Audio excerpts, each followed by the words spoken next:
예, 방금 소개받은 저 이동률입니다. 먼저 우리 서울대학교 대학원이라니까 선생님 대상으로 오늘 특강을 해주셨는데 프로스포럼 대표님께 감사드리고요, 회원님께. 오늘 제가 말씀드릴 주제는 북한의 그 사이버 심리전입니다. 그래서 저희 보이시죠? 사이버 심리전인데 크게 첫째는 이제 북한의 그 대남 사이버 공작 실상을 좀 간략하게 좀 말씀을 드리고, 그 다음에 두 번째는 사이버 심리전을 어떻게 전개하는지 좀 살펴보겠습니다. 그 다음에 마지막으로는 그 향후 전망과 이에 대한 우리의 대응, 이런 식으로 한번 꾸며봤습니다.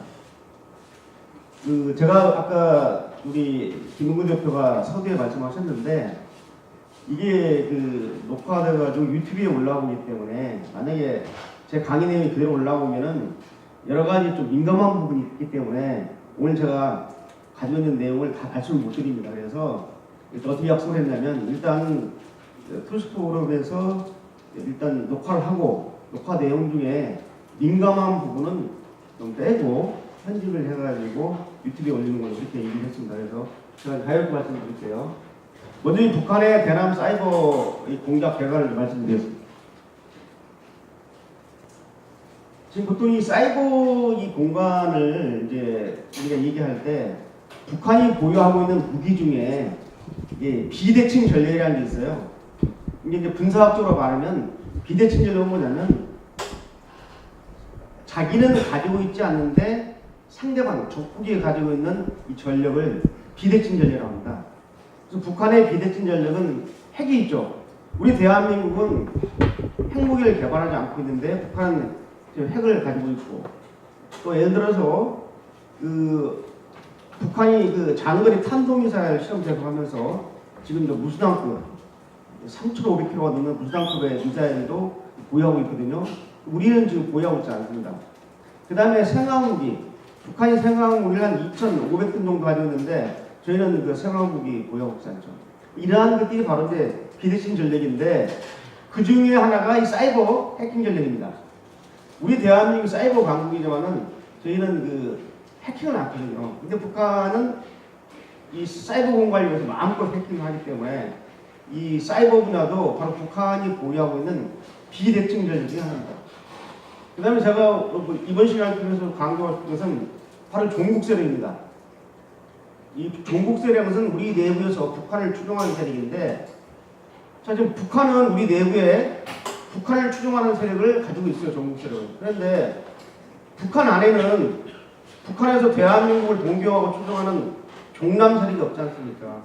그렇기 때문에 북한이 가지고 있는데 우리는 가지고 있지 않은 전력, 이 종국 세력도 대표적인 북한이 보유하고 있는 비대칭 전력 중에 하나입니다. 예. 그래서 이 북한이 지금 많은 분은 북한을 우리와 같이 생각하는데, 북한에는 일단 인터넷이 안 됩니다. 왜냐하면 네트워크가 구축이 안 됐어요. 그럼 구축된 데는 뭐냐면은 인터넷 RM만이죠. 북한의 주요 기관하고 관공서 쪽 연결된 인터넷 RM만이 있어요. 그러니까 지금 제한적으로 평양을 비롯해서 몇 군데는 이제 인터넷망을 갖고 돌아가지고 보는데, 일반 평양 시민들은 아예 인터넷망에 접속할 수가 없죠.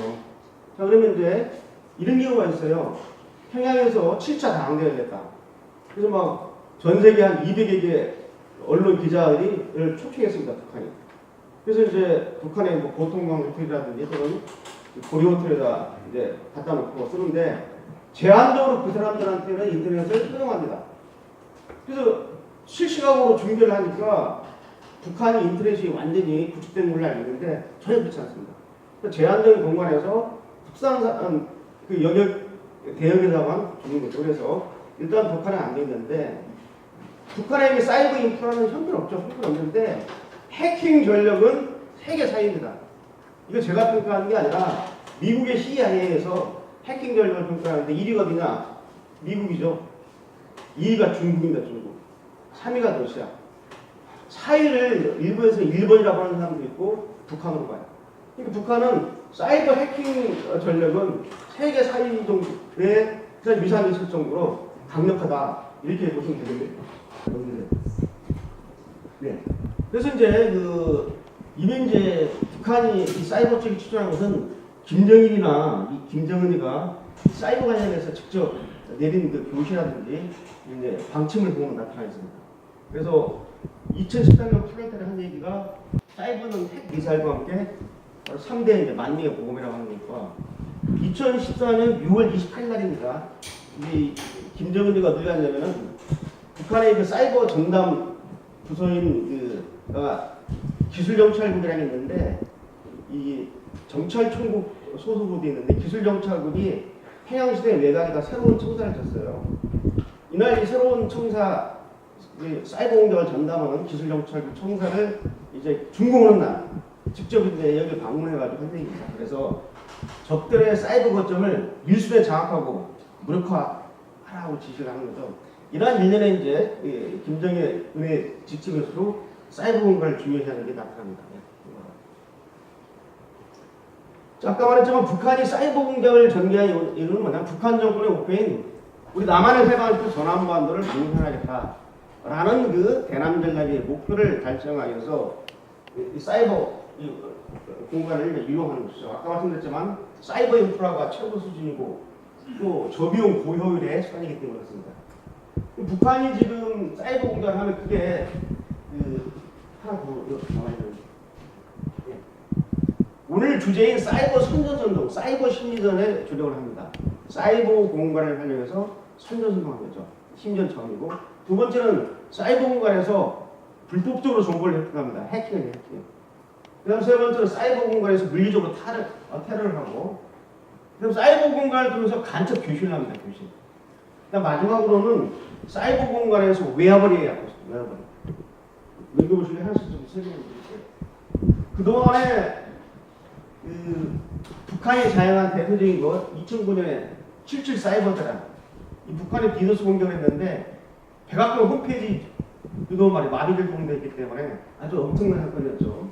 2011년에 삼산 디도스 공격 농협 전산망이 완전히 마비되어가 버렸고 2013년 3월 20일 날 해서 약 165개 망이 또 당했고요.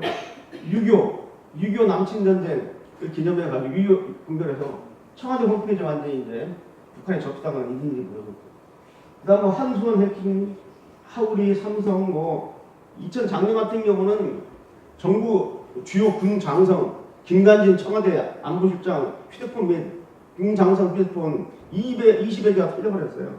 악성 코드에 감염돼가지고 다 북한으로 넘어가고 있어요. 이런 식으로 그러니까요. 그래서 지금 제가 오늘 이제 포인트가 없어서 제가 가져오고 그러는데요. 그래서 지금부터 이제 북한이 이것은 A라는 사이버 조직이 C, D 이렇게 다릅니다. 그래서 그동안에 저희가 이제 그동안 자행한 이 디도스 공격은 정찰총국 백기 연락들하는 것을 하는 거거든요. 그걸 좀 모아봤어요. 그 다음에 그래서 이제 B9에서는 뭘 했냐면은 이 북한 북한군 총참모부의 지휘 자동화가 있는데 거기서 입힌 겁니다. 해킹 이메일, 일단 D, C 나와 있는데 이거 올리실래요? E, F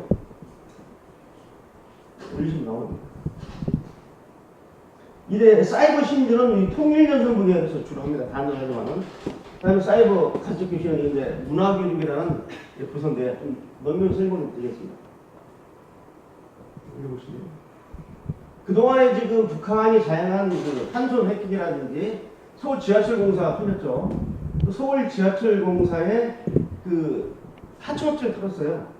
자동으로 열차를 제한하는 장치를 틀어버렸습니다.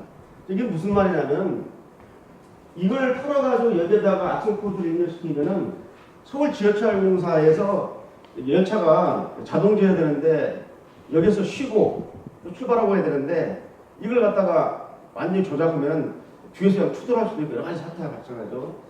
이러기 위해서 이제 북한이 뒤쪽을 또 건드는 겁니다. 이제 방산업체를 공격해서 이 방산업체도 당했고요. 여기 지금 나와 SK 한진으로 설계 도면까지 다 빠져나갔으니까요. 그 다음에 작년에 군 장성들 통화내가 유출되었죠. 청와대 김관진 안보실장 휴대폰도 털려있기 때문에 심각했습니다. 그 다음에 이제 작년에 큰 사건 중에 하나가 국방 통합 데이터 전산망인데 지금 이제 모든 국가 기관망에는 망이 분리되어 있어요. 이게 인터넷망하고 내부 망하고 망이 분리돼서 서로 이 데이터 이동도 안 되는 상태입니다. 그런데 국방부가 가지고 있는 이 서버가 지금 개룡되어 있는데 개룡된 서버에서 유일하게 2,000개가 넘는 서버 중에 유일하게 인터넷망하고 내부망을 연결시키는 곳이 딱 하나 있습니다. 딱 하나 있는데 북한이 이걸 찾아내가지고 이걸 뜯고 몽땅 다 하셨어요. 이는 북한 해킹을 담당해야 국군 사이버 사령부까지 해킹을 당해버렸어요. 이걸 타고 돌아가죠. 이 딱 하나 연결되어 있는 건데 이걸 찾아내가지고 몽땅 털어가버렸죠. 이런 이 사건이 되는 거죠. 그 다음에 이제 간첩들이 교실을 합니다. 사이버 공간을 통해서. 그래서 90년 중반부터 이메일을 통해서 간첩들이 교실을 했어요. 이게 이전에는 뭘 했냐면은 직접 그 무전기를 가지고 단판화두를 가지고 이제 교실을 해왔는데 북한이 90년대 중반 이후부터 들어서 사이버 공간을 통해서 교실을 하는데 90년 초반에는 좀 낮은 단계에서 교실을 했어요. 그래서 서로 이메일 계정을 가지고 이제 음화된 쉽게 말하면 암호로 이제 복화시킨 그런 이메일을 보내가지고 그걸 열어보게 해서 이제 통일을 했는데 여러분 그 왕계산 사건 2014년 왕계산 사건 때를 보게 되면은 최첨단 암호화 맵입니다. 예를 들어서 이게 이제 스테가노 그래프 방식이라는데 뭐냐면은 북한이 메일을 보내요. 국내에 침투한 간첩한테 왕계산한테 보내면 메일을 열어보면 뭐가 나오냐면 서울중앙미간지 신문 기사가 나옵니다. 이 텍스트 파일이 있는데 그런데 상호 약정된 암호 해독병을 집어넣으면 그게 거치고 나오는 게 뭐냐 이제 지령문이 나옵니다. 그래서 직접 왕계산 간접단하고 북한하고 교신할 때 스테가노 그래프 방식인데 이 방식은 그 2001년 그 9.11 테러 때 처음 나왔어요. 그래서 여러분 9.11 테러 알겠지만은 알카에다의 총책인 빈 라덴이 미국에 안전하게 착륙한 조직원한테 메일을 보냈습니다. 그 조직원이 메일을 까보니까 뭐가 나오면 모나리자 미소라는 유명한 그 그림판이 나왔어요. 그게 전부예요. 그런데 이 스테가노 그래프 방식은 뭐냐면 히든 메시지, 숨겨진 지도를 넣었습니다. 그래서 모나리자 미소라는 그림 파일 속에다가 상호 약정된 암호 해독 프로그램을 딱 집어넣으면 그게 다 거치고 나오는 게 뭐냐. 어택! 공격하라.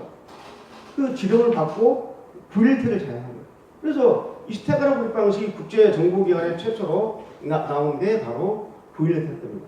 그래서 저런 이제 스테가노 그래프 방식은 그 그림 파일이라든지 mp3 동영상 파일이라든지 음악 파일, 텍스트 파일을 이용해가지고 그 안에다가 히든 메시지, 숨겨진 지령을 넣는 거예요.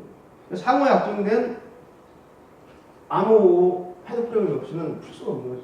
그래서 북한이 이제 그 왕계산한테 지령을 내리는데 그 이메일을 까보면은 아까 말했지만 서울중앙일간지 기사가 나오고 그 속에다가 이제 약정된 암호 해독 프로그램을 넣으니까 이제 거치는 거죠. 거치는 방식입니다. 그래서 직접적으로 북한하고 교수고 최근에는 이제 그 사이버 드보크라는 게 있는데 이 드보크라는 말은 원래 그 러시아 말이에요. 그래서 이제 간첩이 A라는 간첩, B라는 간첩한테 직접 만나서 지령을 전달하는 방식이 아니라 무인 전달 방식입니다. A라는 특정한 지점에다가 전달할 내용을 갖다가 은닉을 시켜놓고 B라는 간첩에 찾아가는 거죠. 이런 것들을 이제 보통 드보크 방식, 무인 포스트라고 하는데 사이버 드보크도 있어요. 이게 무슨 말이냐면 북한 간첩하고 우리 국내 활동하는 간첩망이 주로 외국계 이메일 계정을 공유를 합니다. 이메일 계정을 공유해가지고 아이디와 패스워드를 서로 같이 나눠 가져요. 그래서 지령할 내용을 갖다 놓는데 그냥 내리는 게 아니라 암호화시켜서 넣어놓죠. 그러다가 그거 받아가지고 보고 들어가서 받아가지고 암호 풀고 또 보고하고 이런 사이버 드보크 방식으로 이제 지령을 전달하고 받고 보고하고는 이런 식으로 좀 진화됩니다. 그 다음에 최근 이제 재밌는 게 바로 이 사이버 웨어입니다. 지금 북한이 2년 동안 사이버 거점을 통해서 얻어들인 게 한 1억 원 정도, 1조 원 정도입니다. 1조 원 정도. 1조 원 정도인데 엄청난 1조 원을 사이버 웨어를 하는데 그럼 주로 뭐 하느냐? 지금 북한이 해외에요. 한 100개 거점이 있습니다. 주로 동남아 쪽에서. 이 북한의 사이버 이 요원들이 해외에다가 무역회사 우리 유장에서 거점을 가지고 바로 사이버 이제 공작을 전개하면서 뭘 하느냐? 걷다 더해가지고 사이버 매각을 합니다.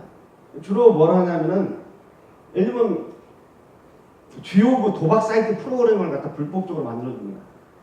그런데 국내에서 도박 프로그램 하나 만들려면은 1억, 2억 걸리는데 중국에 가서 조선족한테 부탁하면은 그 한 몇천만 원 만들거든요. 근데 그게 조선족이 아니라 그게 북한의 정찰 총국 소속, 능라 연구소 소속의 공작원들입니다. 그래가지고 이 불법 도박 사이트 프로그램을 팔아줘요. 근데 얘들이 그냥 파는 게 그 안에다가 원천적으로 악성 코드를 씌워놓습니다. 그래서 우리가 불법적으로 포크를 친다. 도박 사이트에 회원으로 가입하면은 일단 앱을 깔아야 되잖아요. 앱을 까는 순간 악성 코드가 다 들어가는 거죠. 나중에 다 북한이 디도스 공격할 때, 필요할 때 다 좀비 PC로 활용됐습니다. 이런 방식. 그 다음에 돈만 주면요, 이 북한의 이 사이버 요원들이 디도스 공격을 대행해 줍니다. 그러니까 자기가 특정 사이트를 좀 마비시켜가지고 경제적, 재산적 손익을 보고 싶다 보면 중국에 가서 조선족한테 부탁하면은 특정한 사이트를 특정한 시간에 디도스 공격을 해가지고 완전히 그냥 마비시켜주고 그 돈.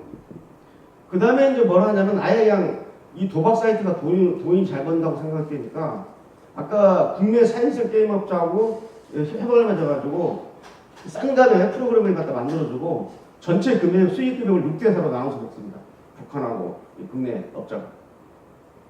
그리고 또 뭐라 하자면 아예 직접 사이버 도박장을 운영합니다. 2014년 캄보디아 경찰 당국이 불법 사이버 도박장을 운영하는 북한 업자들 8명을 전적으로 체포해서 구속시켰어요. 그때 150만 달러가 현금 150만 달러 때 압수했습니다. 엄청난 거죠. 그 캄보디아에다가 불법 도박 사이트를 만들어 놓고 직접 수익금을 가지고. 근데 이제 그뿐만 아니라 작년에 벵글라데시 중앙은행에 털렸거든요. 털렸는데 이게 8,100만 달러입니다. 900억이 넘어요. 이걸 이제 북한이 했다는 게 미국의 판단입니다. 그리고 이번 달에 그 워너크라이 낸서메였죠. 이 낸서메 사건이 터졌는데 이것도 북한 소유라고 이제 미국의 NS 국방부국이 공식 발표를 했죠. 넘어가보죠. 미국의 그 국가안전국 부국장이 베그네시 중앙령 작년에 터진 거죠. 8,100만 달러, 900억을 넘습니다. 이거 북한이 했다고 공식적으로 발표를 했고 이번 것도 맞아요. 이번 것도 이 랜섬웨어. 이 랜섬웨어라고 해서 아시겠지만은 사이버 인디들도 그런 겁니다. 특정한 사이트에 이 공인인증을 갖다 마비시켜가지고 암호를 바꿔버렸다 자기들이. 그래가지고 이제 이걸 갖다가 푸는 조건으로 돈을 요구하는 사이버 인질극이죠. 랜섬웨어. 이런 방법. 그래서 북한이 이런 식으로 다양하게 하고 있다고 했거든요. 계속 틀죠. 저는 원래 이 사이버 전문가가 아니었습니다. 제 주 전문은 뭐냐면 북한의 대남 공작, 간첩 공작의 대남 전략을 분석하는 사람이고 국내에 북한에 있는 국내 종북세력들 이쪽 좌익세력 연구하는 사람인데 제가 사이버 쪽에 관심 갖게 됐냐면 1990년 중후반부터 북한이 대남 공작을 하는데 사이버 공간을 활용해서 대남 공작을 하는 거예요. 그러니까 사이버 공간을 사이버에 대한 사이버 공학에 대한 이해가 없으면은 북한의 대남 전략을 이해할 줄 모르는 거예요. 그래서 제가 이제 그 사이버 공간을 공작을 연구를 했죠. 그러니까 이제 우리가 보통 예를 농협 전산망 해킹사건이 터졌다 하면은 크게 두 가지로 접근을 해야 됩니다. 첫째는 뭐냐면 사이버 공학적으로 접근을 해서 이게 어떤 식으로 이 사건이 누가 어떤 목적으로 어떻게 해서 이걸 해결했는지를 밝혀내야 되는데 시간이 오래 걸립니다. 왜? 이것은 뭐냐면은 에비던스를 찾아야 돼요. 기술적으로. 그런데 저 같은 경우는 사이버 공학을 연구하는 게 아니라 사이버 공학은 이제 좀 이제 기본적인 수준에서 이해를 하고 사이버 안보 전략적인 관점에서 보는 겁니다. 2013년 3월 20일 날 MBC, YTN 등 언론사하고 금융사가 털려버렸거든요. 95개가 털렸는데 조그만 회사까지. 그 사건이 터지니까 이제 MBC에서 막 연락이 왔어요. KBS는 믿고. 그래서 생방송에 제가 MBC 출연했어요. 이게 MBC 3.1 공개 때 나온 거예요. 그 생방송에 이제 출연을 해서 이 일을 하는데 여자 아나운서가 하는 얘기가 이번 이 사이버 공격을 어떻게 보느냐. 제가 주저없이 이거 북한 소행이다. 북한 정찰총국에 있는 기술총국의 소용으로 보인다. 그럼 그러한 판단 근거가 뭐냐? 제가 세 가지를 제시했죠. 어떻게 왜 지금 이 순간에 대한민국을 향해서 이렇게 사이버 공격을 할 의지를 가진 집단이 없냐 이걸 봐야 된다. 두 번째, 어택 오라이제이션. 지금 이 정도 하려면요 최소한 1년 이상 북한이 공격을 해야 됩니다. 그러니까 악성 코드를 먼저 심어놓고 그 특정 대상사에 심어놓고 이걸 잘 숙성을 시켜서 백도어를 만듭니다. 백도어라는 것은 뭐냐면은 정상적으로 특정 서버에 가기 위해서는 공인인증을 받아야 되는데 공인인증을 받지 않고 뒷문을 하나 만드는 거죠. 그래서 마음 놓고 뒷문을 드나들면서 악성도 심어놓고 또 자료 떼우고 흔적 지우고 다 그래요. 1년 이상 계속 공격을 해야 돼요. 이러한 그 조직이 있어야 돼요. 이 정권에 처해서 하는 것이지 일개 뭐 어나니머스라든지 해킹 그룹이 할 일이 아닙니다. 세 번째, 어택 캐패시티. 공격할 능력이 있어야 사이버 공격을 통해서 이런 공격할 수 있는 역량을 가져야 되는 거예요. 이 지구상에서 지금 대한민국을 상대로 이 세 가지 조건을 충족하는 집단은 다 북한밖에 없다. 북한이다. 그리고 이제 아직 특정을 하고 있는데 나왔는데 제가 분명히 10개월 이상 공개했을 거라고 했어요. 그리고 이제 생방송 마치고 막 나오는데 우리 경찰청에서 아는 담당 계장이 전화가 왔어요. 아, 유 박사님, 내가 지금 그 생방송 잘 봤는데 아니 무슨 근거로 이렇게 북한하고 단정을 하느냐. 만약에 북한으로 단정했다가 북한 소행이 아니라고 밝혀주면 어떻게 하려고 이렇게 막 단정적으로 말씀하십니까 하고 제가 이제 염려가 돼서 하는 얘기에서 그분이 이제 김모 씨인데 김선수 우리가 보면 딱 아는 거 아닌가? 걱정 말아라. 그리고 제가 이제 달렸는데 딱 이제 28일째 정보합동조사 대응팀에서 중간 수사 결과를 발표했습니다. 실제 북한 소행이다. 북한이 10개월 전에 악성 코드를 심어놓고 공작을 해서 이번에 명령을 내린 것이다. 그래가지고 사이버 공학적으로 에비던스를 찾는 거죠. 그럼 어떻게 찾느냐 물어보니까 다른 거 아니에요. 아무리 북한이 지우고 나와도 그 서버 다 분석하면 거기서 악성 코드 지운 거 다 나와요. 악성 코드 이용을 보는 겁니다. 이 악성 코드 이용이 어느 곳이냐를 보는 거예요. 두 번째는 뭐냐? 여기를 공격하는 경위조가 있어요. 바로 북한이 직접 특정 서버에 타겟을 공격을 하는 게 아니라 최소한도 3개국, 4개국을 병행해가지고 집어넣는 거죠. 북한이 그동안에 자행한 각종 사이버 테러 때 사용했던 경위지를 우리 당국이 확보하고 있는데 그게 60%가 그 3.15 공격 때 그대로 경위지가 다시 이용됐어요. 그 다음 악성코드 이용 경위지. 그 다음에 이제 IP를 역추적하니까 중국이 나오고 그 중국의 IP 주소를 보니까 북한이 보유하고 있는 IP가 나오는 거죠. 북한 소행이죠. 이런 식으로 이제 보는 겁니다. 넘깁시다. 아까 제가 한번 넘기실래요? 한번 돌아보세요. 지금 북한의 대남 공작, 간첩 공작하는 경우가 많이 있는데 정찰총국이라는 부서가 2009년도에 당시 국방위원회, 지금은 이제 전시 강력부 국무위원회가 됐지만 북한의 국방위원회 직속으로 정찰총국이라는 특수부대를 설립했는데 그 중에서 한번 돌려보실래요? 네. 이 기술정찰이라는 부서가 있습니다. 정찰총국의 기술총국이라는 부서가 사이버 공작을 전담하는 부서입니다. 사이버 공작을 전담하는 부서예요. 이거가 제일 총공작입니다. 사이버 공작. 그 다음에 이제 북한도 이 북한군 총참모부의 지휘자동국이라는 부서에서 또 사이버 공작을 하고 그 다음에 통일전선은 통일정보를 하고 주로는 이제 사이버 심리를 합니다. 문화교육은 이제 간첩을 난파시키는 전문부서인데 여기에 이제 간첩 교육을 합니다. 일정에서. 그래가지고 저마다 이제 여러 대남 공작기구들이 지금 하고 있죠. 그래서 기술정찰국하고 여기 또 정찰국도 정찰국 자체적으로 합니다. 해외정국도 하고 매우 복잡하게 지금 진행되고 있는데 한 버튼 한번 다시 보죠. 그게 이제 사이버 요원을 양성하고 교육시키는 그 기능하고 사이버 공작을 직접 실행하는 기능하고 연구하는 기능하고 나눠봤어요.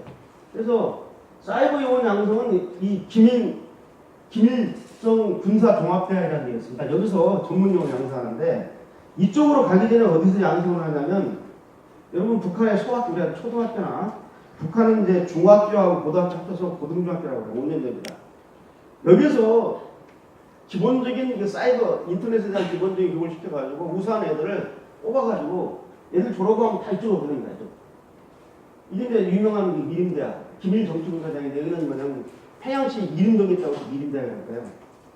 이 모란봉 대학이 제일 중요한 대학입니다. 이건 대학이 아니라 이 간첩 양성, 사이버 간첩 양성입니다. 다 정리돼요. 우리 4년대 대학을 하고 있어요. 정찰총국에서 직접 운영하는 사이버 전사를 양성하는 겁니다. 모란봉대학. 전반전 사이버 연구는 국방과학원에서 하고 있고요. 사이버 공작을 북한 총참모부에서 하고 있고 적공국하고 정찰총국이 이제 핵심이죠. 그 다음에 이제 노동당에서 하는 게 이제 하나 올리시죠. 통일전선부의 작전. 이 작전전은 주로 이제 대남 심리전을 많이 합니다. 그것도 같이 얘기했지만 문화교육 이런 식으로 좀 하고 있어요. 6,800여 명으로 추산하고 있습니다. 그래서 직접 사이버 공작을 전개하는 작전 요원들, 예? 직접 작전 전개 요원은 한 1,700여 명인데 7개 조직. 아까 그 정찰총국의 백팁 연구소부터 시작해가지고 7개 조직이 있고요. 이 작전팀을 갖다가 기술적으로 보완해주는 팀들, 이 기술 지원 인력이 한 5,100명, 13개 조직이 있어요. 그래서 북한은 현재 저희들이 파악하고 있도록 약 20개 조직에 6,800명이 하고 있습니다. 그러니까 3만여 명이 사이버전한 데서 잘못된 거고, 이게 엄청난 인원입니다. 이 인원이 엄청난 인원입니다. 지금은 우리 국군 사이버 사령부 인원 000명밖에 안 돼요. 얼마 안 되니까. 이게 엄청난 거예요. 그건 이제 간단하게 북한의 사이버 공작 개간을 살펴봤을 때는 북한의 사이버 심리도만 그런 거 없었죠.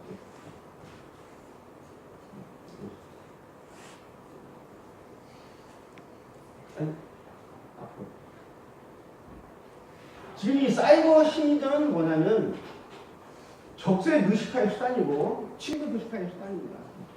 특히 네오 유용비하고 처지 흑색전제를 갖다가 펼쳐가지고 우리 사회를 혼란시키고 안보를 지금 이 사이버 심리전은 뭐냐면 적세 의식화의 수단이고 친구 의식화의 수단입니다. 많은 분들이 특히 네오 유용비하고 처지 흑색전제를 갖다가 펼쳐가지고 우리 사회를 혼란시키고 안보를 무력화시키는 이런 것들이 바로 내재되어 있어요. 물리적으로 하는 것만 크게 생각하는데 저는 아까 제가 4가지 얘기했잖아요. 사이버 심리전, 사이버 해킹, 사이버 테러, 간첩 교수 다 얘기했는데 내버려두고 진짜 중요한 건 뭐냐? 사이버 심리전입니다. 왜?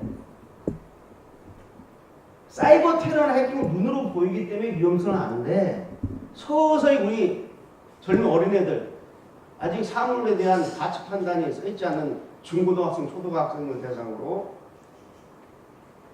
은밀하게 사이버 공간을 활용해서 자연스럽게 나도 모르게 자유민주주의 사상을 갖다 버리고 사회주의 봉사주의 사상을 믿게 하는 것. 그 다음에 이 북한의 우호적인 생각을 갖도록 하는 것. 이런 것들에 적어진 거예요. 그러니까 자기도 모르는 사이에 사이버 공간에서 의식화가 됩니다. 좀 이따 제가 설명드릴게요. 여러분 한 10년 전에 어떤 일이 있었냐면은 북한을 찬양하는 카페를 하나 접근했어요. 그 경찰청에서. 그래서 이제 그 수사에 들어갔는데 가서 보니까 대구에 있는 초등학생이야. 초등학생이 북한 찬양하는 카페를 만들었어. 그래가지고 연락 왔길래 그때 제가 경찰관이 있을 텐데 영부관님 그래서 야 아니다. 그 초등학생이 거 아니야. 아마 걔 아버지나 삼촌이 걔 명의로 만들었을 가능성이 있다. 조사해봤더니 아니라는 거야. 진짜 초등학생이 14살 먹은 놈이 그걸 만들었어요. 김일성 장군 만세하고 막 이런 것을 초등학생이 이게 지금 그러니까 아무 생각 없이 사이버 공간에서 이런데 북한에 이런 사이버 심리에 녹아나가지고 지금 초등학생이 당할 정도니까 이런 게 있습니다.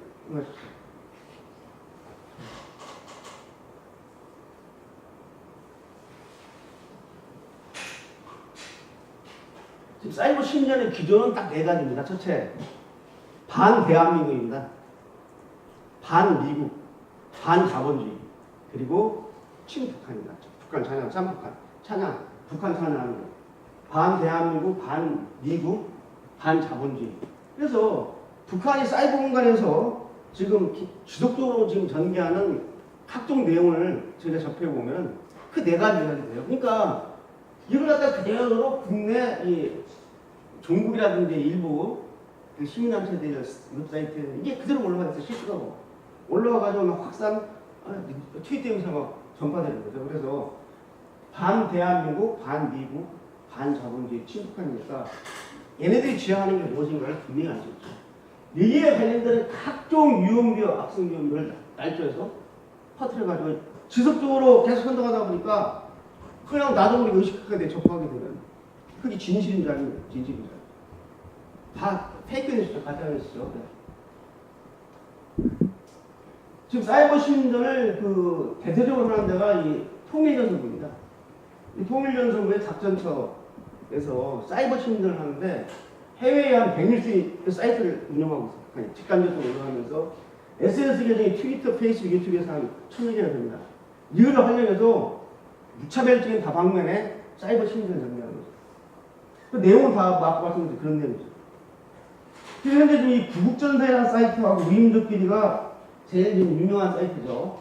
그래서 우리 이제 그 보안 사이버 요원들이 매일매일 구국전선하고 우리민족끼리 들어가는데 여기 들어가면은 구국전선 같은 경우는 들어가면 이것만 잘 보면 우리 국내 종북 주사파들이 어떠한 투쟁을 전개할 것인가가 여기 다 나와 있어요. 매년 1월 1일 날 되면 한민년 신년 메시지가 나오죠. 1년 동안 이렇게 투쟁해라 나오고 또 뭐 이번에 문 대통령이 미국 방문했다. 방미 기한중에 어떻게 투쟁하라. 다 내놓습니다. 특히 메아리라는 것은 작년 3월달에 최근에 개설된 건데 좀 이따 협력한 성과를 거두고 있습니다. 좀 이따 말씀드릴게요.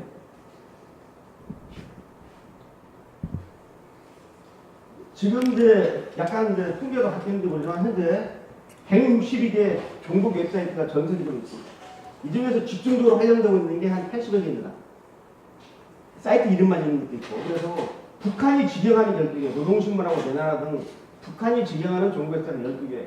주로 미국, 일본, 중국에다가 서버를 두고 활동하고 있어요. 심지어는 스페인까지 다 있어요. 스페인 얼마? 스페인으로 하나 있습니다. 여기 안 나와 있네. 예. 이렇게 해가지고 지금 전 세계적으로 한 160개 정도 사이트를 운영하고 있습니다. 그러니까 댓글 얘기를 해드리겠습니다. 이 통일전선부 사이버 전담 팀에 가면, 부서에 가면은 댓글만 아침부터 밥만 쳐먹고 24시간 댓글만 다는 팀들이 있어요. 얘네들 다 그 영역이 정해져 있습니다. 정해져 있는데, 그래서 지금 예를 들어서 여러분 간단히 확인할 수 있어요. 지금 유명한 포털 사이트에 아브라 강좌가 있어요. 아브라 강좌를 아실 겁니다. 여기 딱 들어가서 그 댓글을 쫙 보세요. 보면 좀 이상한 댓글이 있습니다. 초기에는 이 댓글을 올렸는데 이 어체가 문투가 우리 대한민국에서 하는 문투가 아니야. 그래가지고 이 보고 좀 이상하다, 이것도 북한 거 아닌가 이렇게 의심할 수 있을 정도로 이렇게 댓글이 내용이 말이죠. 어투라든지 문체가 다릅니다. 그래서 북한에서 이제 적고와 용어를 구사한다고 해서 북한의 적고와 공작은 뭐냐면 난파되는 간첩들한테 남한 실정을 제대로 알도록 하는 교육을 적고와 교육이라고 해요. 적고와 인엄화 교육이라고 하죠. 적과 교실인데 이제 댓글 사이버 공작 심리전 부서에도 그 적고와 댓글팀이 따로 있습니다. 얘들은 뭐냐면 일단 댓글을 이렇게 만듭니다. 예를 들어서 어떤 기사부터다가 짜증납니다. 미 제국자들이야말로 우리의 적입니다. 라고 이렇게 북한식으로 표현을 하면은 이 적고와 팀들이 말을 바꿉니다. 아우 짜증나. 최신형 젊은 애들 쓴 용어로. 미국 놈들이야말로 우리의 주전이잖아. 이런 식으로. 예를 들어서 이 문투를 갖다가 우리 대한민국식으로 바꾸는 댓글 전문. 그러니까 이제는 이것만 봐가지고는 이 댓글이 북한이 보낸 건지 알 수가 없어요. 그러면 이제 IP 추적을 해야 되죠. 한번 읽어보실래요? IP 추적을 2개의 댓글을 추적을 했습니다. 추적을 하니까 중국이 나오는데 여기 210으로 시작되는 것들, 5일 시작되는 다 북한 IP 대입니다. 북한 IP 대입이에요. 북한이 이제 아시아 태평양 망에서 총 1024개의 그 IP 분야가 나오는데 여기 나와요. KT 코리아 나오죠. 북한 최진철이 갖고 있는 거라고 북한 예를 들면 북한의 무슨 뭐 미역업체 이런 걸 갖고 있는 거. 이 175, 좀 45 남은 거다 이 북한 겁니다. 그러니까 이제 그 댓글을 다는 데를 갖다 좀 이상한 댓글, 심한 댓글을 역수적으로 돌아서 보면 다 결국은 북한이 나오는 거죠. 북한이 중대를 사용하는 IP 이렇게 파악하는 겁니다. 자, 예를 한번 들어볼게요. 여러분 2008년도 이명박 정부 들어서자마자 미국산 소고기 수입 반대 투입이 벌었어요. 일명 광우병 투입이 벌었잖아요.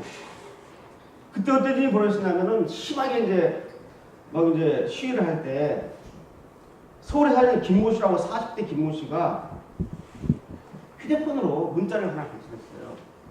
지금 청계광장 앞인데 경찰이 여대생을 방패로 쪄가지고 여대생이 피를 흘리고 가는 질질 끌고 왔는데 죽었다더라. 이런 완전 그냥 센 유언비어를 갖다가 적어가지고 트윗을 이제 모바일로 막 돌리니까 그 가까운 친지들이 그걸 보고 지인들이 보고 너무나 분개해서 이 사람들도 또 계속 막 다 보이는 겁니다. 삽시간에 그냥 쫙 바꾼다고 그랬어요. 그래가지고 그런 사실이 없거든요. 그래서 당시 이제 서울경찰청에서 그 최초 발신자를 역추적을 했어요.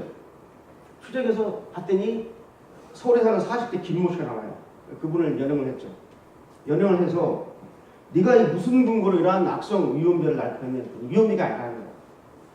바로 아까 말씀드린 유명한 포털 사이트에서 포털 그 카페에 보니까 그런 게시글이 있어가지고 내가 너무 흥분해가지고 정말 이럴 수가 있나? 그래서 내가 날린 거다. 그래서 이제 그 다금 그 아고라 그걸 토론 광장을 들어가서 보니까 정말 그 댓글이 있어요. 그 내용 똑같은 거. 그래서 이 댓글을 갖다 한 달 동안 추적했습니다. 최종 발신자가 어디냐? 보낸 데가 미국이 나와요. 미국의 필라델피아에서 하는 되게 잘하는데 하여튼 미국 교민이에요. 미국의 교민이 자기 걸 빌려준 겁니다. 그래서 북한의 사이버 요원이 그걸 타고 돌아가지고 다음 아고라 광장에다가 거짓 게시글 달고 거기에 분노를 느낀 사람이 그걸 휴대폰에 놔있다가 그 얘기가 난 거죠. 이런 식으로 북한이 있어요. 북한이 장난친 최근에 그 사태를 하나 말씀드릴게요. 여러분 작년에 3월달에 중국의宁波에서 유흥식당 해외 종업원 12명 여자 종업원들하고 지배인 1명 13명이 탈북을 했습니다. 대한민국 불화죠. 이 계속 북한하고 국내 종국들 또 민변들에서 12명이 다 석방하고 난리 치고 이런 상태인데 그 와중에 2016년 5월 8일 날 아까 메아리라는 그 종국 웹사이트가 있어요. 이 메아리의 이제 주관처는 조선 아리랑 협회라고 있는데 북한이 하는 겁니다. 이 메아리라는 종국 웹사이트에서 해외 식당 종업원 소정아가 죽었다. 북한으로 공화국으로 보내줄 걸 요구하다가 단식 투쟁을 벌이다가 죽었다. 라고 5월 8일 처음 나왔어요. 제가 직접 찾았습니다. 그러니까 하루도 안 돼가지고 LA에 기반 서버를 두고 있는 민족통신이라는 웹사이트가 있어요. 이 노빌람이라고 북한을 200여 차 왔다 갔다 종국인데 이 민족통신 웹사이트에 바로 이름이 되거든요. 해외 식당 종업원 단식 중 사망했다. 공화국으로 송환을 요구하다 죽었는데 이 사실을 국정원 전직 간부가 제보를 해줬었다. 아주 당시에 제보자까지 밝혔어요. 이름은 안 나왔지만. 그러자 이게 이제 뒤늦게 국내로 막 들어옵니다. 5월 15일 날 그 자주시보라는 인터넷 웹사이트가 있는데 이건 뭐냐면은 그 여러분 그 자주민보라는 게 있는데 자주민보가 국가보안법으로 이 사이트가 오프라인하고 잡지를 만들고 또 온라인을 하는데 이 잡지를 폐쇄시키고 국가보안법으로 대표자가 구속되고 그랬는데 얘네들이 이제 명칭을 바꾼 겁니다. 대표자를 바꾸고 자주시보로 다시 개설했어요. 5월 15일 날 자주시보에서 특종이라고 해서 크게 나옵니다. 그래가지고 이걸 외신이 받아가지고요. 5월 10일부터 15일 사이에 외신이고 국내 뭐 세계일보, 조선일보 다 났어요. 이런 소문이 돌고 있다고. 그래가지고 5월 16일 날 통일부 대변인이 공식 발표합니다. 사실 뭐냐. 그리고 국정원에 있는 국정원의 탈북자 보호센터에 있는 인권보호관 여자분인데 현직 부장한 겁니다. 이분이 탈북자 인권 보호관으로 지명이 됐는데 이분이 직접 탈북자 이탈리안 보호소에 가가지고 직접 12명을 다 면담했어요. 그래서 서경환이라는 사람이 살아있다는 것도 확인하고 휘둥휘둥 잘 보고 살맞췄더라고요. 그러니까 완전히 멀쩡히 잘 있는 사람을 이런 식으로 완전히 북한이 가짜뉴스 만들고 종북 웹사이트가 쏟고 외신이 받고 국내에서 받아가지고 확산시키는 거예요. 그래가지고 한국천 싫어하고 쓴 거예요. 이게 지금 그걸 보기 때문에. 지금 여기 나와 있는 게 뭐냐면 가짜뉴스, 또 유언배를 북한의 통정부에 이런 이름으로 만들어가지고 해외 거점이라고 부릅니다. 해외 거점에서 이걸 갖다가 이제 이런 식으로 리포를 하는 거예요. 이게 그대로 이제 붙는 겁니다. 그래서 크게 제가 통정부 라인하고 문화교육이라는 대한민국 라인에서 어떤 식으로 가짜뉴스를 만들어서 국내에다가 침공하는가. 유통 경로를 제가 대표적으로 좀 2개만 좀 बता놓은 거죠. 이러한 모습을 보여줬다.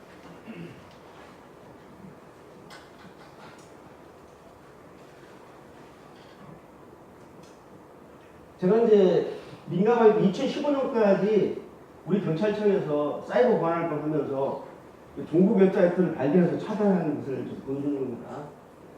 그 다음에 SNS 제동도 방송통신심의위원회에다가 공식으로 제출해서 이게 불법 통지 인정이 되면 또 차단할 수 있게 되면 차단하고 있는 거. 불법 카페도. 그래서 지금 이 통계를 보듯이 지금 사이버 사기로는 이 선전선동 심리전이 매우 광범위하게 나타나고 있다는 것을 이 단톡 시점에서 다시 볼 수 있습니다. 자, 이제 이것은 한번 보세요. 지금 이제 보면은 예를 한번 봅시다. 2012년 1월 4일날 민족이라는 북한의 종북 웹사이트에서 죄악을 느낀 반역회당에 2010년이라고 글이 올라왔어요. 딱 하루 돼가지고 1월 5일날 한총련 홈페이지에 글자 한 글자가 안 펴지는데 똑같이 그대로 그냥 게시가 됩니다. 그러니까 북한이 이런 식으로 사이버 심리전, 가짜뉴스를 만들어서 이걸 갖다 유포시키면 하루도 안 돼서 한총련 사이트는 그대로 똑같은 게 나와요. 여러분 혹시 소울드레스라는 그 카페를 아시는지 모르겠어요. 이 다음에 개설된 그 카페인데 조직원이 이 카페 회원수가 15명이 넘습니다. 이 카페는 뭐냐면은 20대, 20, 30대 젊은 여성들이 이 패션 정보를 주로 이제 공유하는 사이트입니다. 그래서 이분들은 정치적으로 아무 관심이 없어요. 오로지 20, 30대 젊은 여성분들이 패션 정보를 공유하는 카페예요. 15만 6,253명이 엄청나요. 소울드레스, 영혼이 있는 옷이다 보니 예를 들면 이런 식으로 돼. 근데 여기에 15만 6천 명이 회원으로 가야 되는데 이 사이트에 국내에서 사이버 전사 3명이 회원으로 가야 된다. 여자 2명하고 남자 1명. 회원으로 가야보면 처음에는 준회원이 돼요. 이게 준회원이 되면 어떻게 하냐? 그냥 글을 게재할 권리는 없고 그냥 글을 읽을 수 있어요. 해설만 갖고 들어가요.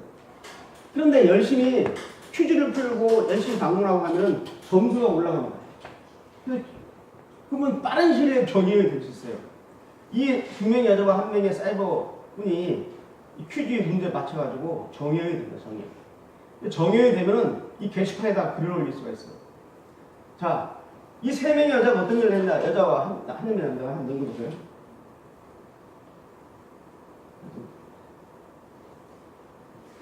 하루에 게시되는 이 소울드레스라는 이 카페에 게시되는 글 중에 3분의 1을 전체 게시 글의 3분의 1을 이 3명의 사이버꾼들이 집중적으로 자기를 게시합니다.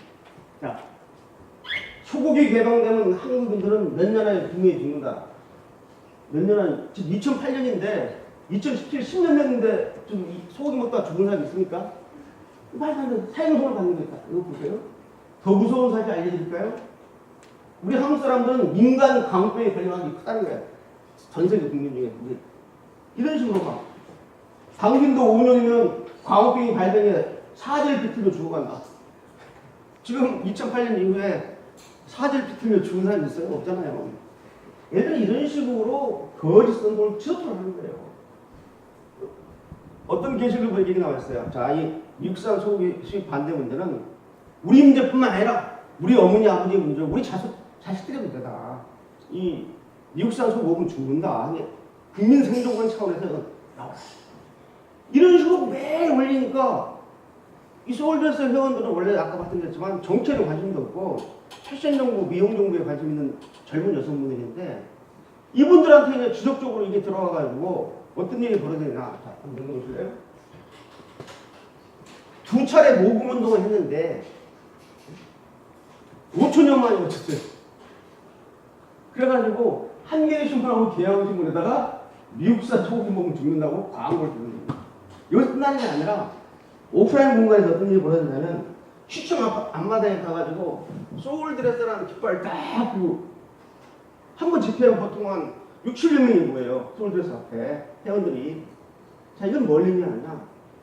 불특정 다수인을 상대로 온라인 공간에서 집단 무식화를 시키고 있는 겁니다. 그래서 정치적으로 무관한 이 젊은 20, 30대 젊은 여성들 갖다가 완전히 이제 광우병 투쟁에 이제 주역으로 등장하게 하는. 여러분, 유모차를 끌고 나가야 된다. 제일 먼저 나온 것도 여기입니다. 서울에서. 시위할 때 유모차를 끌고 나와. 그래가지고 이러한 그 집단 의식화, 이게 좀 매우 무서운 거죠. 자, 여러분, 여기서 끝나지 않았습니다. 얘들이 어딜 가냐면 3명인데 그 다음에 좀 인원수가 많은 게 화장빨이라는 사이트. 혹시 화장빨이라는 사이트 들어봤어요? 카페? 화장빨이 뭐냐면 그 여성분들 미용 정보 공유하는 사이트예요. 어떻게 하면 피부가 하얘진다, 뭐 한다, 뭐 무슨 여기 한 5만 명 되는데 이거 가서 접수해버렸습니다. 그리고 세 번째 간 데가 그냥 쌍코. 쌍코는 뭐냐면 쌍꺼풀 수술하고 코 수술하는 성형 정보를 배워하는 사이트야. 자, 20, 30대 젊은 여성들. 노무현 대통령이 쌍수를 어디서 했더라? 어디 성형외과 가면 쌍수 하는데 돈이 얼마 든다? 뭐 이런 성형 정보를 거기한 여기다 한 5만 명 되는데 이게 접수했어요. 그래서 소울드레스, 쌍코, 그 다음에 화장빨을 접수해가지고 얘는 예? 예. 이제 젊은 여성들이 사상에 취약하거든요. 그래서 어디로 갔느냐? 25만 명이 가입된 대한축구협회 이제 축구 동호회 모임을 갔습니다. 25만 명 회원수가. 이 세 놈이 들어와가지고 아까 같이 똑같이 이제 장난 게시판에 막 도비를 하는 거예요. 그러니까 이 축구 동호회 모임의 그 숙정하는 그 어드미니스트죠. 그 홈페이지를 관리하는 보니까 맨 손님이 돌아가지고 축구하는 관계없는 막 정치선동 계속 하거든. 그 일주일 만에 강퇴 퇴장시켜도 세는 것 같아요. 그래서 그 25만 명의 축구 동호회 사이트 못 먹었습니다. 지금 이 카페 소울드레스는 지금 다른 개편이 됐어요. 이런 식으로 해가지고 온라인 공간에서 집단 의식화 시키는 겁니다. 무서운 거예요, 사이버 침대.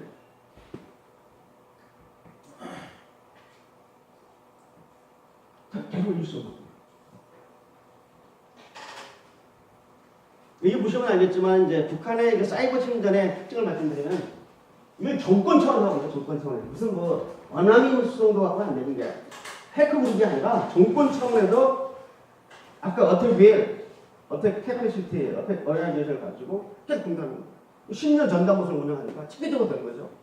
그 다음에 얘들이 그 IP 추적을 하기 위해서 해외에 사이버 공격 거점을 붙이겠어요.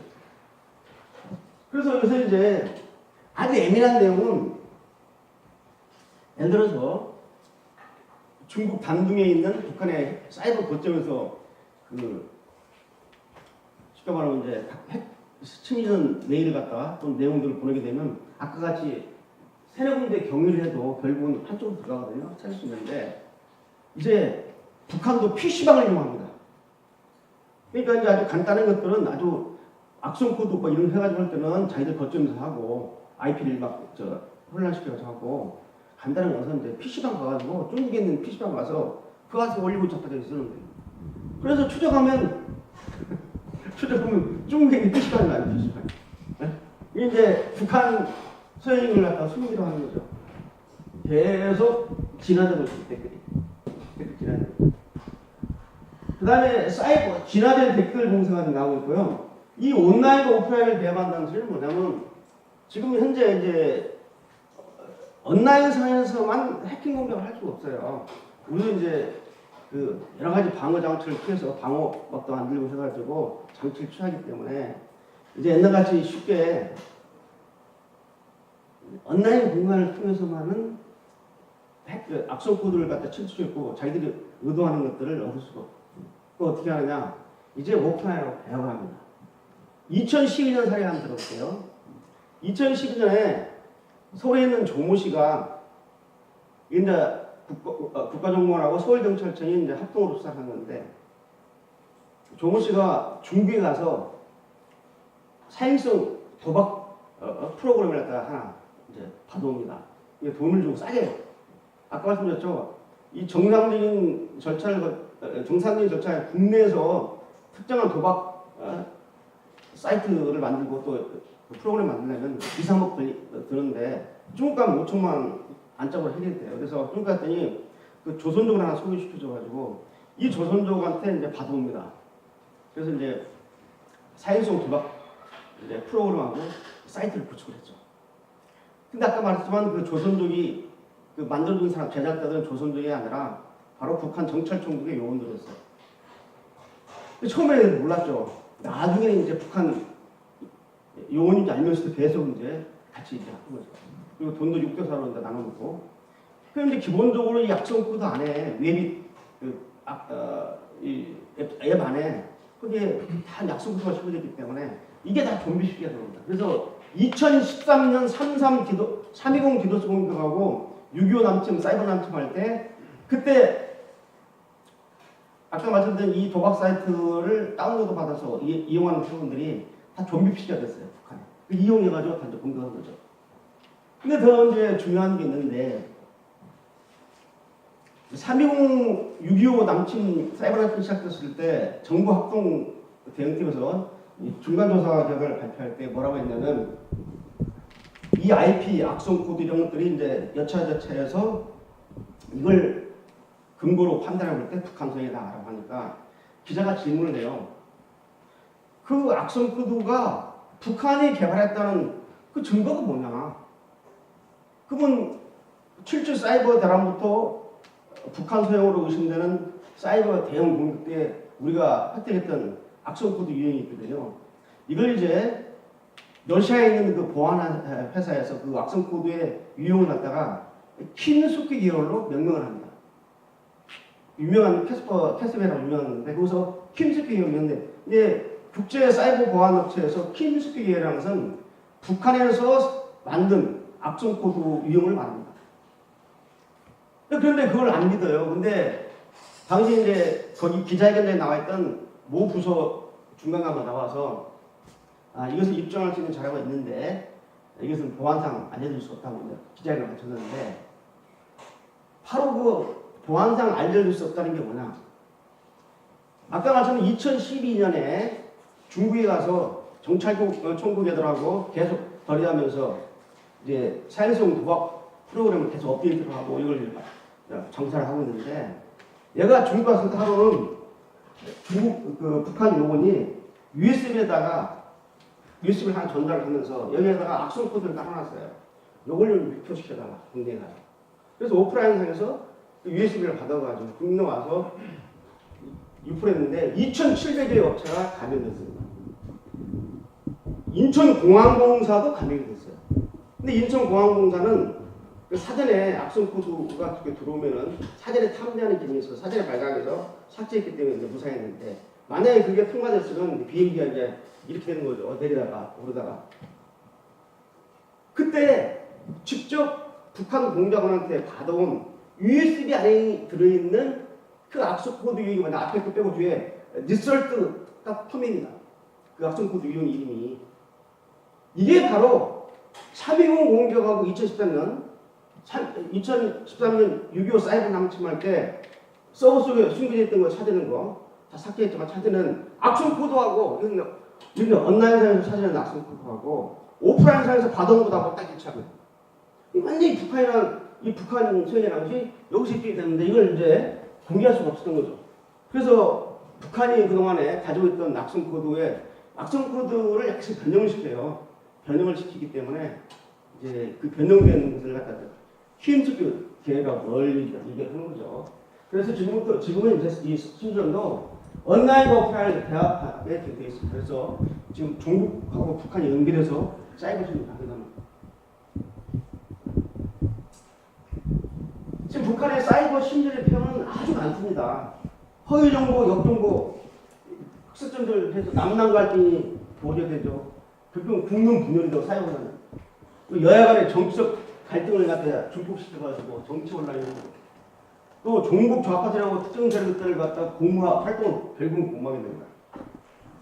또한 각종 국정 실책에 대한 허위 사실을 유포해가지고 국정 실책이 제대로 시행되는데 방해를 하고 또 한국의 권력 잡힌 선거 때는 대남 선거 공작 사이버상에서 막 이루어가지고 이번에도 말이죠 특정 후보를 낙선시키라고 하면서 특정 후보 이름을 밝혔어요. 그래서 3명의 특정 후보를 낙선시키라고 하고 나머지 2명한테는 진보적 후보라고 해서 당선시키라고 했어요. 그 북한이 말하는 진보적 후보에 지금 저 윗분들 계십니다. 북한이 1년 얘기하는 게 아니 이것은 뭐 연계가 됐다는 게 아니라 북한이 이렇게 자기 저쪽 진영하고는 아무 관계없이 지들이 이렇게 특정을 벌인 거죠. 결국 이러한 것들은 막대한 사회경제적 비용을 초래해서 국가적으로 국민 남기고 북한의 연방대통령한테 대남 노선을 선전해주고 국제사회에서 대한민국 개망신입니다. 천안함 폭침이 북한에서 아니라고 말이죠.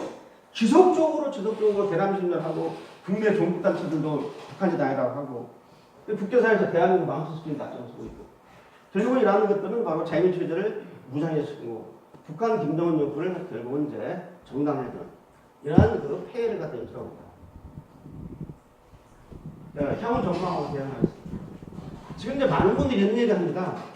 한반도의 안보 정세에 대해서 대한민국, 남한 대 북한, 대한민국 대 북한 1대1의 싸움으로 알고 있는데 지금 한반도의 안보 전선은 어떻게 되냐면 1대2입니다. 대한민국 대 북한 플러스 중국입니다.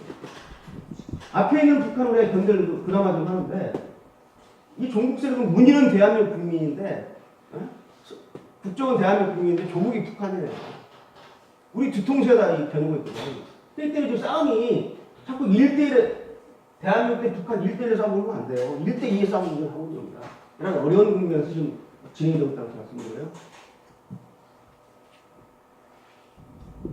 지금 북한의 그 사이버 공작을 보게 되면 10년도 그렇고 지금 이제 낮은 단계에서 이미 중간 단계로 올라갔어요. 앞으로 이제 높은 단계 공작으로 분명히 선을 보일 겁니다. 진압할 겁니다. 그래서 북한의 그 높은 단계 사이버 심전이 어떻게 될지 나중에 좀 구체적으로 말씀드리고요. 그다음 아까 말했지만 앞으로 이제 온라인과 오프라인을 배합해서 사이버 심전을 하는 거. 이게 이제 종북세력 연계합니다. 아니, 의존할 겁니다. 직접 북한하고 국내 종북이 서로 주거니 받거니 하는 아까 같이 북한, 해외 종북, 국내 종북에서 이 사이클로 돌아가면서 확대 재산을 이해하는 것도 보이고요. 특히 SNS인데 SNS 이해가 되는데 무슨 IoT에서 무슨 심리를 하냐? 라고 의문을 품는다는 거예요. 인터넷 오브 띵스. 아니, 사물 인터넷에서 무슨 심리를 하냐? 심리를 합니다. 지금 그 여러분들 지금 이 아주 좀 조심해야 되는데요. 특히 이제 IoT 분야 문제인데 이 전자기기가 문제예요. 예를 들면 이겁니다. 여러분 그 우리가 삼성이나 LG LED TV 한 60인치 살려면 돈이 한 2, 300만 가져야 되잖아요. 사이사로. 근데 거의 기능이 비슷한데 중국산 하이얼 TV를 사면 100만 원대면 우리가 살 수 있어요. 그런데 100만 원 싸니까 중국산 하이얼 TV를 집에 가져왔잖아요. 어떤 얘기가 벌어지냐. 하면 좋습니다. 뭐 별별 차이 물론 미세한 차이는 있지만.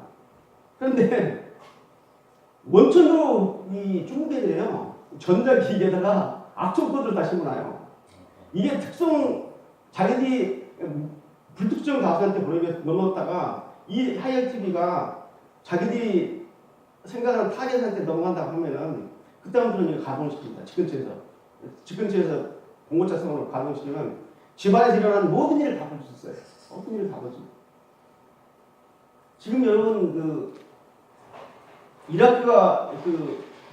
이란이 원자력 발전소 핵무기를 만들려고 원자력 발전소 플루토늄 추출하려고 하니까 미국이 그걸 알고 사이버 공격을 당한 거 훨씬 됐어요.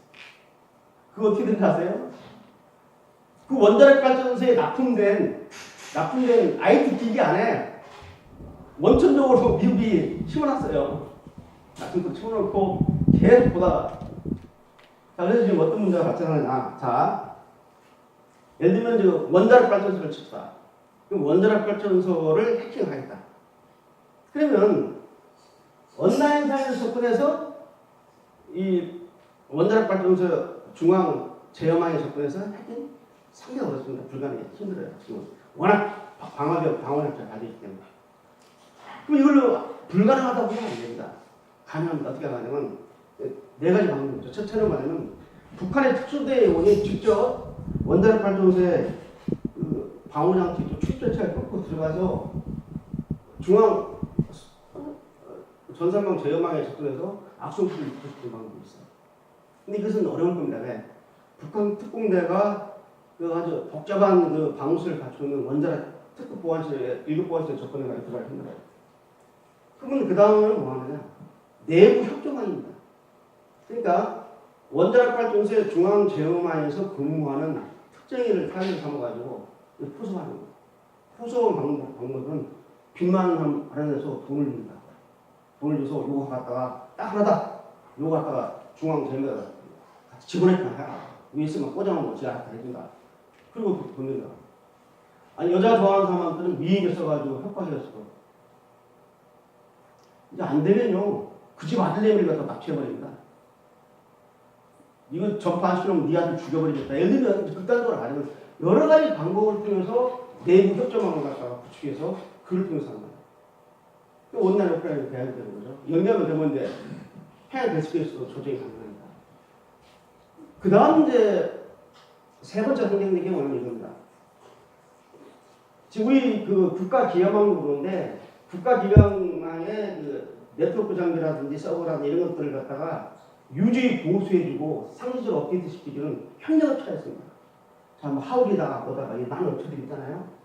그럼 이 사람은 인가를 받고 비밀 인가를 받고 국가기관에 출입하면서 특정한 서버에 대해서 IT 기기에 대해서 업데이트를 하고 해줍니다. 바로 이놈을 갖다 포섭하는 거예요. 이놈 포섭해서 이놈한테 똑같은 걸 협박을 해가지고 그리고 마지막 하나 방법이 뭐냐? 바로 이게 이제 원천적으로 IT 기기에다가 숨겨놓는 겁니다. 이게 무슨 말이냐면 즉 국가기관망에 납품되는 IT 기기는 국정원에서 보안 인증을 받아가지고 납품되니까 그래도 나은데 일반 민간업체에서 네트워크를 구축한다든지 IT를 구축하기 위해서 많은 이제 설비들을 갖다 놓는데 문제가 뭐냐면은 미국이나 독일이나 이런 선진국의 네트워크라든지 서버라든지 이런 장비를 구축하는데 예를 들어서 50억이 든다. 똑같은 성능과 기능을 하는데 중국산 장비를 갖고 오면 7, 8억이 끝난다. 그러면은 내가 회사를 운영하는 운영자가 어떤 것을 선택하겠습니까? 기능도 별 차이도 없고 당연히 싼 거 50억짜리 말고 7, 8억짜리 해서 갖다 놓죠. 근데 그게 문제입니다. 그게 이제 그 회사의 서버 IT를 구축하는 순간 그 안에다가 총놈들이 원천적으로 악성 코드를 다시 파요. 그래가지고 그냥 번이 가봅니다. 그런데 지금 현재 우리가 이 민간업체에 납품되는 이런 IT 또는 서버라든지 네트워크 장비를 검사하고 감독할 수 있는 권한이 없어요. 법적 권한이 없어요. 지난번에 삼성이 틀렸어요. 그래서 국가사이버안전센터에서 삼성 걸 가서 보려고 했는데 삼성에서 안 된다. 그러지 마라. 우리 별 예상 없다. 분명히 삼성이 틀린 걸 알았는데 삼성에서 못 들어오게 합니다. 자, 삼성이라는 기업체 중요한 핵심 정보가 나가는데도 정보가 개입을 못해요.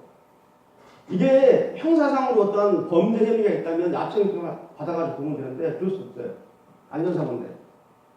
이게 빨리 사이버 안보법이 통과돼서 중요한 민간 기관에 대해서는 정부가 이런 것에서 개입해서 실행명령 내리고 조사도 할 수 있게 하는 권한을 줘야 되는데 지금 그게 없어가지고 민간 부분, 뭐, 노예도 마찬가지. 완전히 그건 심지어 서울 메트로 같은 경우는 직접 국가기관이 들어와서 점검하고 시정조치 내주는 권한이 있는데 불구하고 서울 메트로가 당했을 때 이것들이 책임 소재가 무서워서 또 유명한 시장님한테 물을 치지 않으라고 아예 그냥 포맷시켜버렸어.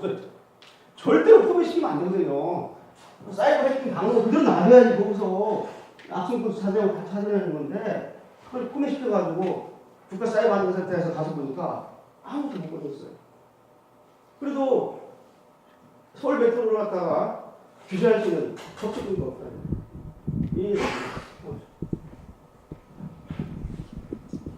그럼 어떻게 할 것이냐? 첫째는 이런 사이버 심리학이나 사이버 공작을 갖다가 차단시키고 또 후에 또 복구하고 실행력 넣을 수 있는 이런 법적 근거가 필요한데 이게 바로 국가 사이버 안보법입니다. 작년에 사이버 테러 방지법을 내세웠는데 폐기해서 버렸어요. 그래서 올해 국정원하고 국정원 중심 부서가 돼서 사이버 안보법을 지금 국회에다 보내놨는데 지금 계류 중입니다. 해당 사항에서 지금 논의를 하고 있어요. 이제 정말 대형 사태 터져야 정책인데 민간 부분에 대해서도 워낙 국정원의 개입을 저쪽에서 싫어하다 보니까 사이버 그쪽에 국정원이라는 말이 안 나와요. 사이버 안보법에. 국정원이 사이버 안보에 그 중심 헤드타워 역할을 할 수 없도록 만든 거죠. 그 다음에 이제 이 사이버상 심리전 전문용어를 만들어야 됩니다.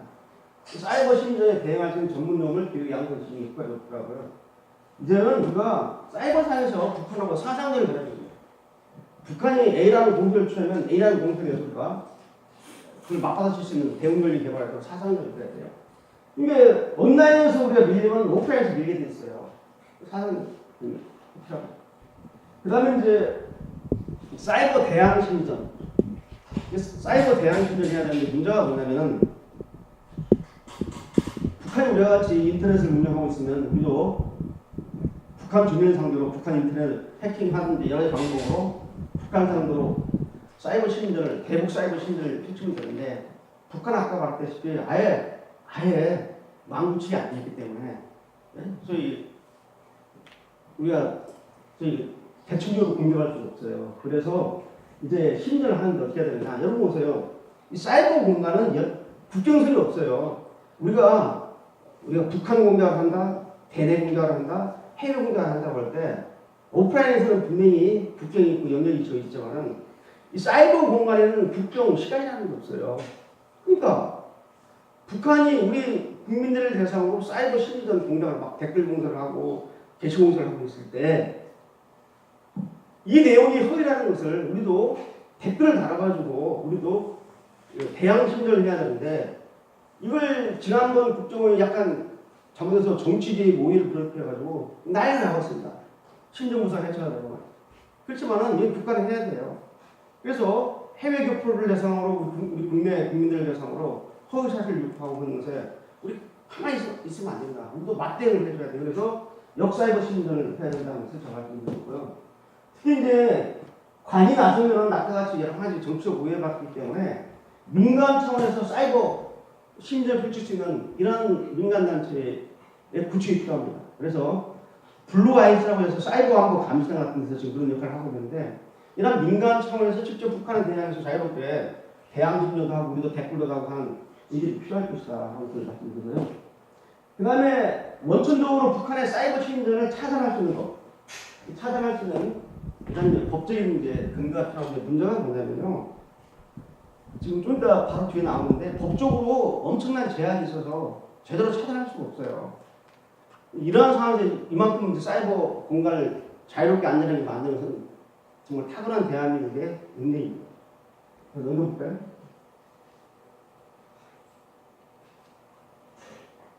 지금 그 사이버 안보법이 지금 통과가 안 되고 해당 상임위에 지금 계속 대응 중인데 정말 부지하설입니다. 빠른 시간에 해서. 그래서 지금 프랑스하고 독일 같은 경우는요, 원격제의 압수수색, 쉽게 말하면 온라인상에서의 압수수색을 가능케 하고 있습니다. 자, 지금 A라는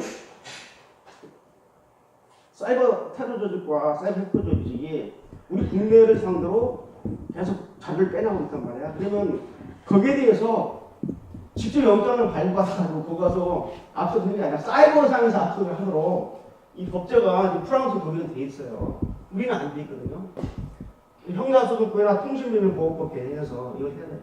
그 다음에 화이트 해킹을 법제화해야 된다. 무슨 말이냐면 이 정보통신망법에 보면 불법 정보 유통이라고 해서 금지시킵니다.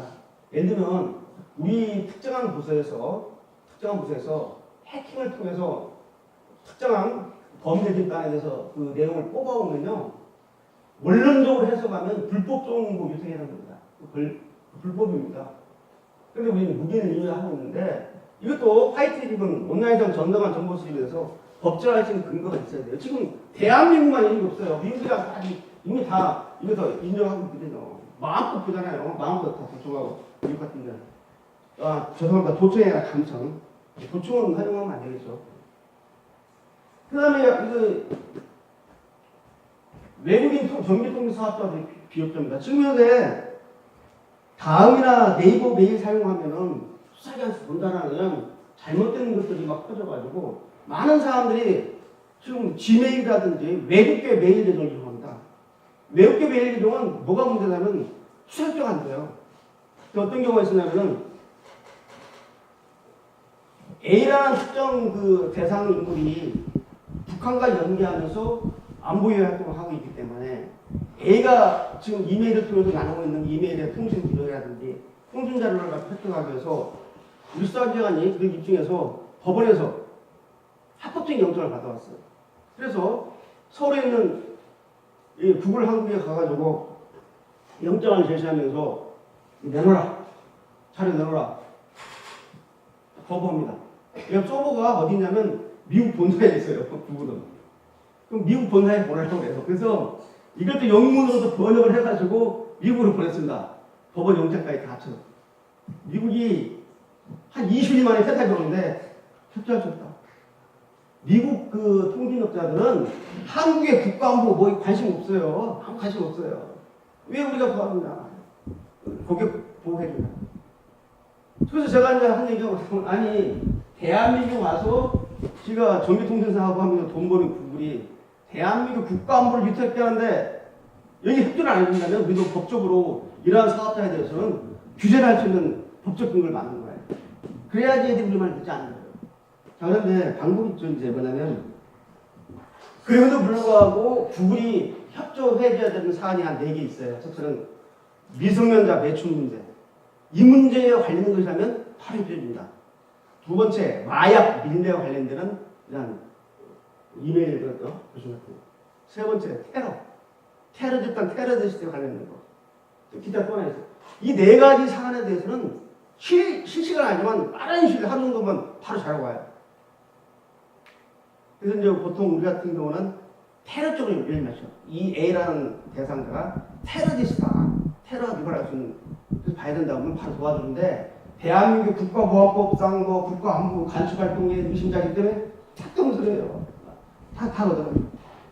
근데 얘네들 구글 같은 애들을 갖다 우리가 하려면 국내법으로 정당한 법원에서 받은 영장을 갖다가 협조 아니면서는 사업을 규제하는 이런 걸 도입해야 된다는 거죠. 그 다음에 합법적으로 감청을 할 수 있게 돼 있어요. 휴대폰도 합법적으로 감청할 수 이미 소송법상 돼 있는데 문제가 뭐냐면 그 전기통신 사업자가 감청 장비를 갖다가 안 만들어놨어요. SK, KT, LG가. 그러니까 지금 합법적으로 휴대폰도 이 모바일 같은 경우도 영장을 받으면 합법적으로 감청할 수 있는데 감청할 수 있는 영장을 제시해도 감청 설비가 구비가 안 돼 있단 말이에요. 그렇게 돼 있지만 그래서 이제 감청 설비를 의무적으로 갖추도록 하는 이런 법이 나와야지 말지 말 안 했습니다. 카톡도 말 안 들어요. 그다음 허위사실 유포했을 때 처벌 조항도 필요한 거죠. 지금 이것은 사이버 심리가 직접 관련되어 있어요. 온라인상에서 허위사실 유포했을 때 이를 갖다가 처벌할 수 있는 법적 조항이 있어야지.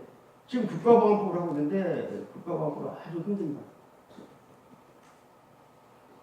그 다음에 이제 그 압수에 대항해서 해당 A라는 제야단체를 갖다가 서버를 압수했다.